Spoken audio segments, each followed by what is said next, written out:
Hello दोस्तों, आज की क्लास में आज का महत्वपूर्ण टॉपिक है स्वर। और स्वर का वर्गीकरण हम लोग जीभ की क्रियाशीलता के आधार पे करेंगे। ठीक है, जीभ की क्रियाशीलता के आधार पे स्वरों का वर्गीकरण 3 प्रकार से किया गया है: अग्र स्वर, मध्य और पश्च स्वर। तो मैं राघवेंद्र जोशी आप सभी का इस चैनल पे स्वागत करता हूँ। तो दोस्तों, आज हम लोग स्वर पढ़ रहे थे, कई 2 दिन हो गया स्वर की पढ़ाई करते हुए स्वर का वर्गीकरण हम लोग कर रहे हैं।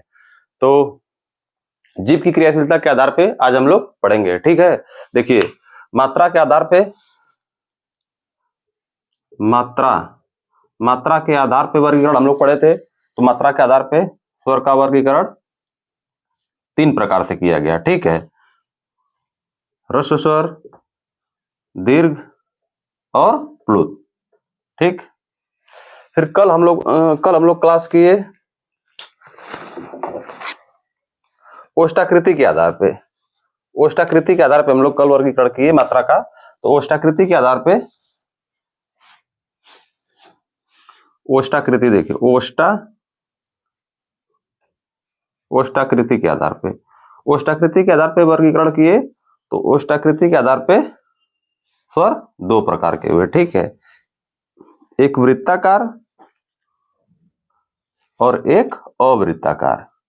ठीक, वृत्ताकार स्वर वे थे जिनको उच्चारण करते समय ओठ की आकृति वृत्त के आकार की हो जाए, वो वृत्ताकार थे। और जिनकी न हो अवृत्ताकार। इसमें मात्रा के आधार पे स्वर 3 प्रकार थे। जो ह्रस्व स्वर थे अ, ई, उ, री, और जो 7 थे वो दीर्घ हो गए। ठीक है, और आज हम लोग जो है पढ़ेंगे जीभ की क्रियाशीलता के आधार पे। जीभ की क्रियाशीलता के आधार पे स्वर का वर्गीकरण, मतलब जो हमारी जीभ है इसकी क्रियाशीलता के आधार पे कि जीभ पे कौन से स्वर कहां से उच्चारण होते हैं। आगे से होते हैं अग्र से। देखिए अग्र स्वर क्या होते हैं? जो जीभ के अगले हिस्से से बोले जाते हैं। और जो मध्य स्वर, जो जीभ के मध्य से स्वर निकलते हो। और पश्च स्वर, जो जीभ की पीछे वाले हिस्से से स्वर जिसका उच्चारण हो। ठीक है, तो अग्र स्वर देखिए स्वरों की संख्या 11 होती है। ठीक, अ, ई, उ, री से लेके औ तक। ठीक है, 11 स्वरों की संख्या 11। देखिए जो अग्र स्वर होते हैं, अग्र स्वर जिनका उच्चारण जिह्वा के अगले हिस्से से हो, वो अग्र स्वर।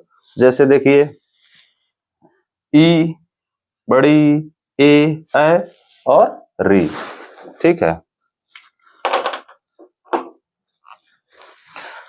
देखिए कितने हुए? 1, 2, 3, 4 और 5 अग्र स्वर हो गए। ठीक, मध्य स्वर देखिए 1, और पश्च स्वर देखिए 1, 2, 3, 4, 1, 5। देखिए एक ये 5 हो गए, यानी अग्र स्वर 5, मध्य स्वर 1। ठीक, और 5 ये हो गए। पश्च स्वर जो है ये भी 5। तो देखिए 11 हुए ना, 5, 1, 6, 6, 5, 11 स्वरों की संख्या 11।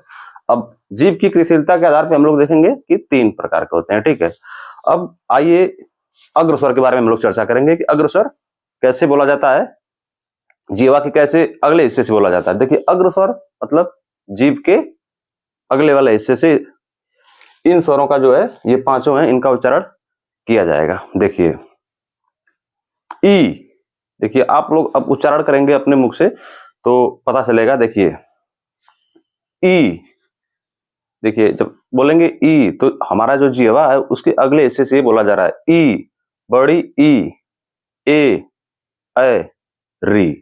ये देखिए ये 5 हो गए अग्र स्वर। फिर मध्य स्वर देखें, बोलेंगे यानी इन जो अग्र स्वरों के जो पिछला हिस्सा है मध्य वाला, वो देखिए बोलेंगे तो ये जीभ के मध्य स्वर है। फिर पश्च स्वर, इनका उच्चारण करने में जीवा के पिछले हिस्से का सहारा लेना पड़ता है। जैसे आ, उ, बड़ा उ, ओ, औ, ये देखिए आ, छोटा ऊ, ओ, बड़ा बड़ा ऊ, ओ और औ, ये पांचों पश्च स्वर हैं। तो कल कल भी हम लोग देखे थे कि ओष्ठाकृति के आधार पे जिनका जिनका उच्चारण करते समय ओठ की आकृति गोल हो जाए वो वृत्ताकार। तो देखिए इसमें वैसा ट्रिक ही नहीं लगाना है। देखिए ये जीभ की क्रियाशीलता के आधार पे है, जीभ की क्रियाशीलता के आधार पे, वो ओष्ठाकृति के आधार पे था, यानी ओष्ठ के आधार पे था। तो अगर ओष्ठाकृति आ गया तो हम लोग ओठ को देखेंगे कि ओठ के आधार पे कौन सा कैसे आता है, वृत्ताकार करेगा तो वृत्ताकार और नहीं रहेगा तो अवृत्ताकार। लेकिन यहाँ जीभ की क्रियाशीलता के आधार पे होगा, वर्गीकरण है। तो जीभ को देखा जाएगा कि जीभ का उच्चारण कहां से हो रहा है, ठीक है। तो अग्रस्वर हो गया, तो छोटी, ये देखिए आप लोग उच्चारण करेंगे तो आप लोगों को पता चलने लगेगा कि ये जीभ की अगले हिस्से से है कि मध्य से है कि पश्च से। देखिए अब इसकी ट्रिक बता रहे हैं कि कैसे क्या है। देखिए 5, देखिए 11 स्वर होते हैं, 5 यहाँ और 5 यहाँ, 5 5 10, 10 1 11, ठीक है। मध्य स्वर क्या है, देखिए मध्य स्वर अ। देखिए हमेशा जब ऐसे पढ़ेंगे इसकी जीभ की क्रियाशीलता के आधार पे, तो मध्य स्वर अ, ऐसे आ गया अ। अब 5 इधर 5 इधर। अब देखिए जितने, ये देखिए जितने जो है 3 की तरह होंगे, 3 यानी 3 कैसे होता है 3, देखिए 3 ऐसे होता है ना, 3 ऐसे, 3 जितने 3 की तरह स्वर होंगे वो पश्च स्वर होंगे।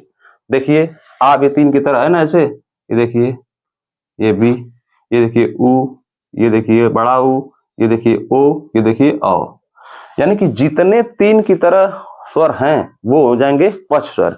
और बाकी देखिए अ भी 3 ही की तरह है, लेकिन इसको मान लीजिए ये मध्य स्वर में है, इसको मध्य स्वर में मान के बाकी जितने बचे 3 की तरह उसको पश्च स्वर में कर दीजिए, ठीक है। और अग्र स्वर में देखिए छोटी, बड़ी ई, ए, री, ठीक है। इनको याद करने का यही एक ट्रिक है, और कोई ट्रिक नहीं है। जैसे इनको मान लीजिए कि 3 की तरह, 3 की तरह, ठीक है, 3 की तरह जितने आए वो पश्च स्वर हो गए। और मध्य स्वर अ, मध्य स्वर देखिए जीभ की क्रियाशीलता के आधार पे मध्य स्वर को बीच में रखेंगे, अ को मध्य स्वर में रखेंगे, बाकी जो 3 की तरह है उसको पश्च स्वर, और जो 3 की तरह नहीं है वो अग्र स्वर। तो 3 की तरह अ को छोड़ा के जितने होंगे वो पश्च स्वर हो गए, और जितने इधर हो गए जो 3 की तरह नहीं है, छोटी, बड़ी ई, ए, और री, ये हो गए अग्र स्वर, ठीक है दोस्तों। तो आज की क्लास यहीं तक, ठीक है दोस्तों, नमस्कार।